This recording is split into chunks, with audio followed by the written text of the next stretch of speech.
besoin, tout ce que je désire. Emmanuel, mon bien. Qui est là? Salut Harley, c'est Julia. Pourquoi pleures-tu? Que se passe-t-il? J'ai peur de rentrer à la maison. Explique-moi ce qui se passe. Quelqu'un t'a offensé? Non, pas du tout. Alors c'est quoi? C'est ma tante. Ce matin, je l'ai entendu dire à ma mère que j'avais besoin d'une délivrance à cause de ma cécité. Ce n'est un secret pour personne que je suis aveugle. Je suis aveugle et je ne m'en plains pas. Je reconnais aussi le privilège que j'ai d'être dans un pays qui essaye quand même de faire des efforts pour que nous ayons accès à tout. Ma tante dit que j'ai besoin de délivrance car je suis une sorcière. Elle trouve étrange que je sois née aveugle. Une fois, elle a convaincu ma mère de m'emmener à une séance de délivrance. Et j'ai été frappée par des hommes qui me demandaient d'avouer que je suis sorcière.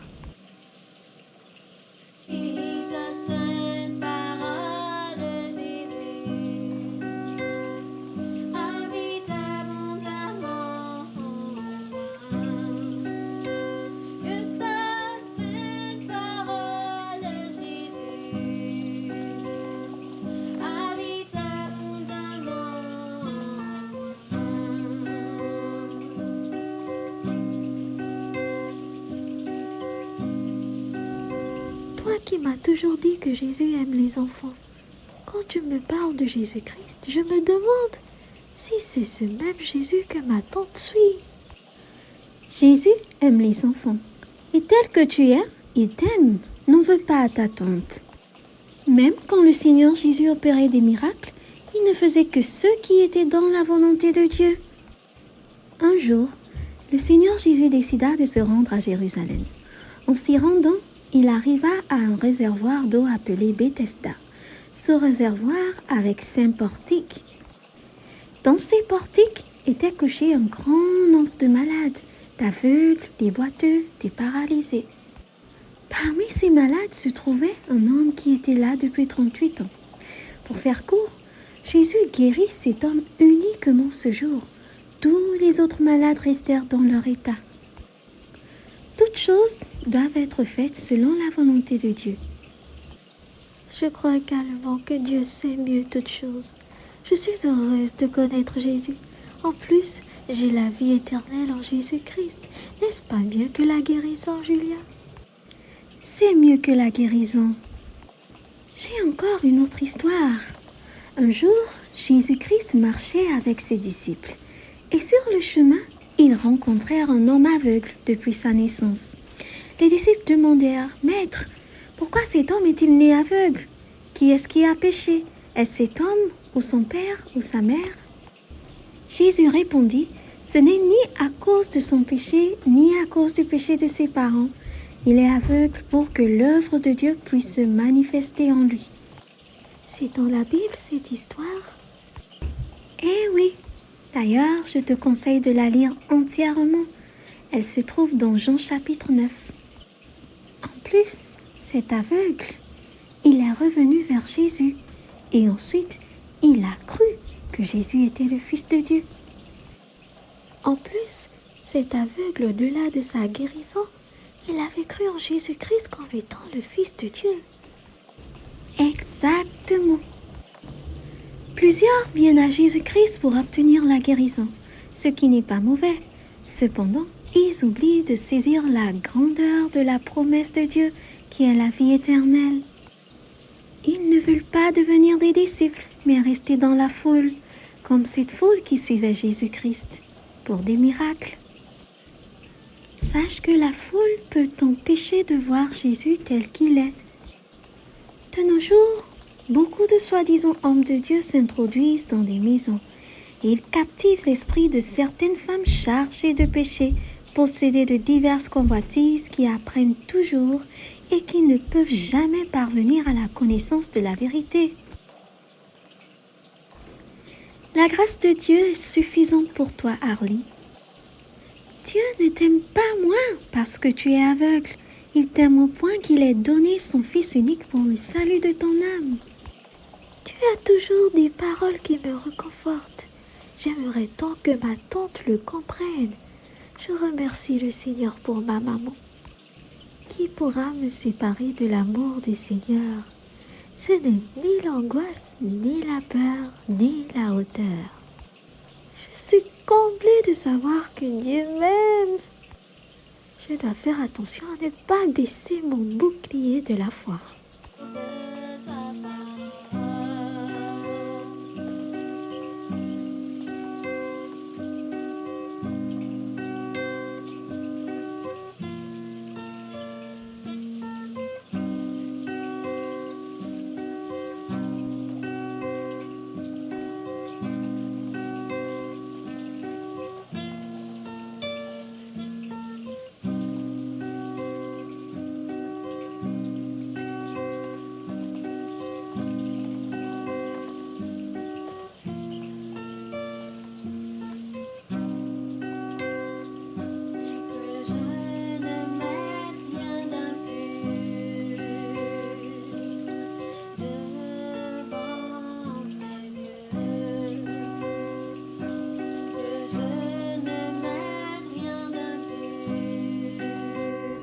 De quoi as-tu peur, Ida? Je ne sais pas comment faire. Je regrette tellement de ne pas avoir écouté mes parents.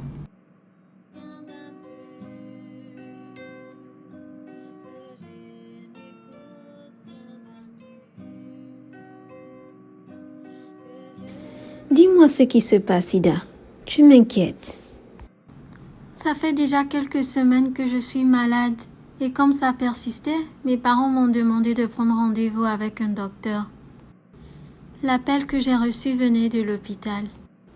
En fait, on m'a découvert avec une IST, le virus du papillome humain. J'ai également fait un test de frottis cervical qui indique que j'ai des cellules anormales. Et qu'est-ce que l'hôpital dit? Je dois faire une colposcopie, c'est un examen du col de l'utérus. L'hôpital m'appelait pour savoir quand est-ce que je pourrais faire la colposcopie. L'examen permettra de déterminer si ces cellules anormales sont à haut risque car elles peuvent être susceptibles de devenir un cancer de col de l'utérus. Et dans ce cas, c'est une opération du col de l'utérus qui s'impose. Comment tu sais tout ça, Lina? Je te le dirai plus tard. Je suis confuse, Lina. Le docteur m'a rassuré que la colposcopie devrait nous situer, mais j'ai tellement peur. Tes parents sont-ils au courant? Je n'ose même pas leur dire. J'ai peur, mais j'ai aussi trop honte de moi. Je n'ai pas écouté les conseils de mes parents. J'ai essayé d'informer mon petit ami, ou dirais-je, mes petites amies. J'ai appris que ce ne soit pas le pire pour moi. Je regrette de ne pas avoir été attentive aux conseils. Dieu pourrait-il me pardonner? Ma désobéissance me rattrape.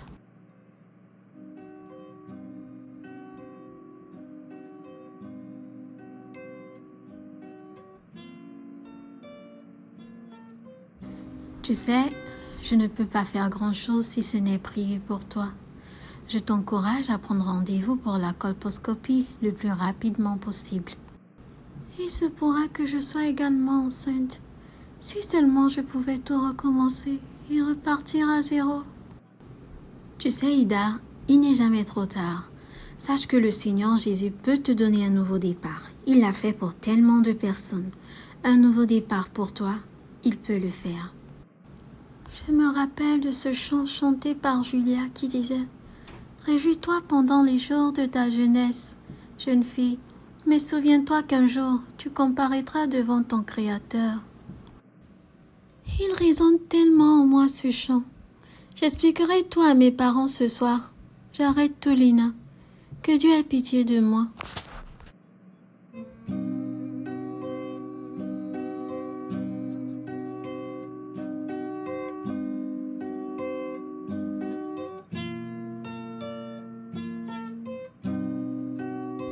Je suis trop contente qu'on puisse passer le week-end ensemble. Moi aussi, mais j'avoue que la semaine était très chargée. Je ne te le fais pas dire. Entre les exposés et les examens, ouf, je me demande encore bien comment j'ai pu y parvenir. Je remercie vraiment le Seigneur de nous avoir accompagnés. Le Seigneur est merveilleux. J'aimerais également profiter de ce week-end pour partager sur la prière, si tu veux bien. Bien sûr que oui, ça ne me dérange pas.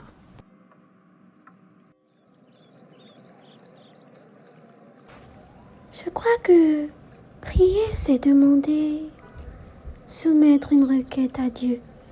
J'ajouterais que c'est aussi s'humilier sous la main de Dieu. S'humilier? Mais comment? S'humilier dans le sens où on reconnaît que l'on a besoin de l'aide de Dieu. Avant, je me demandais pourquoi il fallait prier, vu que Dieu sait tout. Et j'en suis parvenue à cette conclusion. Prier, c'est tout simplement reconnaître que l'on a besoin d'aide. Alors, on va s'humilier sous la main de Dieu pour lui demander. Je reconnais mon incapacité et ma faiblesse à faire face aux situations de la vie. Celui qui sait tout peut mieux m'aider. Il suffit d'être humble et de lui demander. S'humilier et reconnaître celui qui nous fait grâce en nous écoutant. Celui qui nous exauce, mais surtout celui qui est notre meilleur confident. On peut s'approcher du trône de grâce avec assurance. Amen, amen. De même, l'Esprit Saint aussi nous vient en aide, parce que nous sommes faibles. En effet, nous ne savons pas prier comme il le faut, mais l'Esprit lui-même prie Dieu en notre faveur, avec des supplications qu'aucune parole ne peut exprimer. Et Dieu qui voit dans les cœurs comprend ce que l'Esprit Saint veut demander, car l'Esprit prie en faveur des croyants comme Dieu le désire. Parfois, nos prières sont comme des récitations. Nous ne laissons pas le Saint-Esprit faire son travail en nous, afin que nos cœurs se répandent devant le Seigneur et dans la simplicité. On n'est pas assez reconnaissant. Cette grâce que Dieu nous accorde est plus grande que ce que nous imaginons. Que le Seigneur remplisse mon cœur de reconnaissance pour que je puisse le louer davantage. Tu sais, la prière pour moi, au-delà de ce que j'ai pu observer, je crois que c'est aussi un moment d'intimité avec le Seigneur.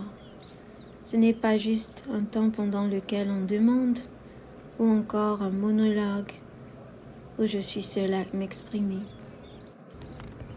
C'est également un temps d'écoute, un temps de partage. Je partage mon cœur et il me partage le sien pour connaître sa volonté. Juste le Seigneur et moi.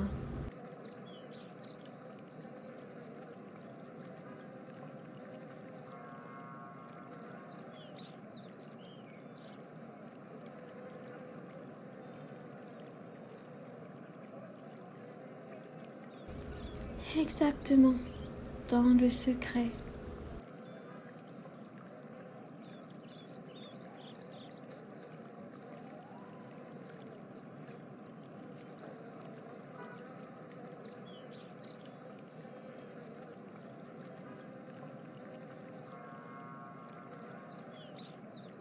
Parole Jésus, habite abondamment. Par contre, le vrai danger, c'est quand on devient orgueilleux, pensant que c'est à cause de nos prières que certaines situations sont décomptées.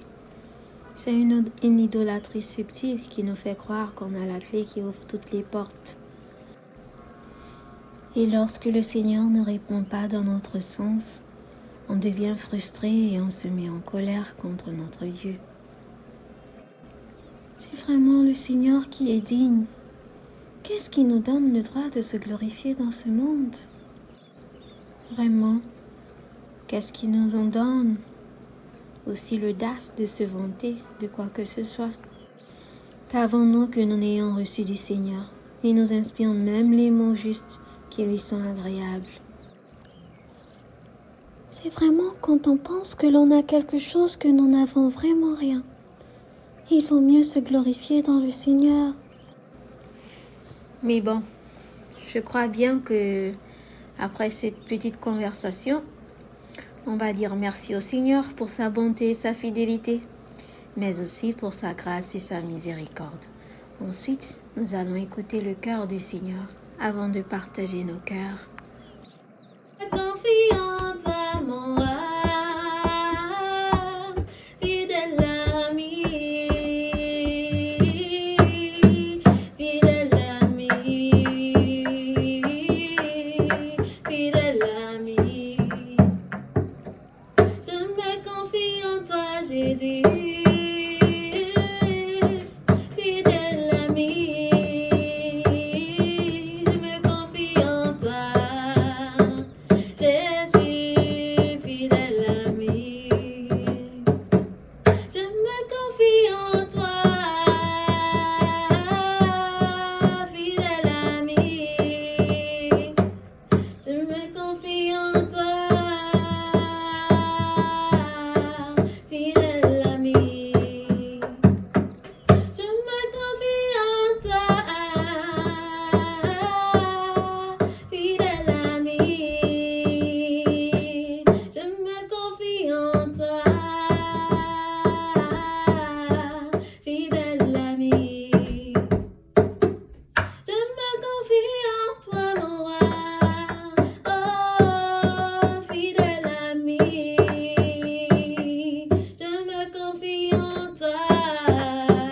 Ah, fidèle ami, Jésus-Christ, fidèle ami, fidèle ami. Oh, fidèle ami, fidèle ami. Oh, fidèle ami,